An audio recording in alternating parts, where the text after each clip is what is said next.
ரொம்ப நாளைக்கு அப்புறம் பார்த்தீங்கன்னா, ஒரு பேபி ஷவர் மெஹந்தி தான் இன்னைக்கு பண்ணியிருந்தேன். இந்த கிளையண்ட் புக் பண்ணும்போதே சொல்ட்டாங்க, "ஒரு கையில முருகர், ஒரு கையில ஆண்டாள் கண்டிப்பா வேணும்க்கா" அப்படின்னு சொல்லியிருந்தாங்க. எனக்கும் பார்த்தீங்கன்னா, இன்னைக்கு இவங்கள தவிர வேற எந்த புக்கிங்குமே இல்ல. அதனால அவங்ககிட்ட கேட்டிருந்தேன். இத விட இன்னும் கொஞ்சம் பெஸ்ட்டா பண்ணி குடுத்தா உங்களால காட்ட முடியுமா? கொஞ்சம் டைம் எடுக்கும் அப்படின்னு சொல்லியிருந்தேன். "நீங்க எவ்வளோ நேரம் வேணாலும் போடுங்கக்கா, நான் எவ்வளோ நேரம் வேணாலும் உட்காந்து காட்டுறேன்னு" சொல்லியிருந்தாங்க. ஆனா பார்த்தீங்கன்னா, போட ஸ்டார்ட் பண்ணதுமே அவங்களோட பேபி பார்த்தீங்கன்னா, கிக் பண்ண ஸ்டார்ட் பண்ணிட்டாங்க.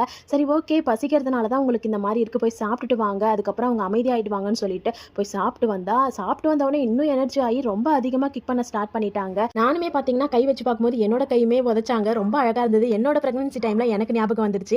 என்னோட கிளையண்ட் சொல்லியிருந்தாங்க, "இந்த மாரி இதுக்கு முன்னாடி இருந்ததே இல்லக்கா. இன்னைக்கு தான் ரொம்ப ஓவரா உதைக்கிறாங்க. என்னன்னே தெரியல. ஒரு வேளை பேபி ஷவர்ன்றது தெரிஞ்சு போச்சோ என்னமோ" அப்படின்னு சொல்லிட்டு என்கிட்ட பேசிட்டே இருந்தாங்க.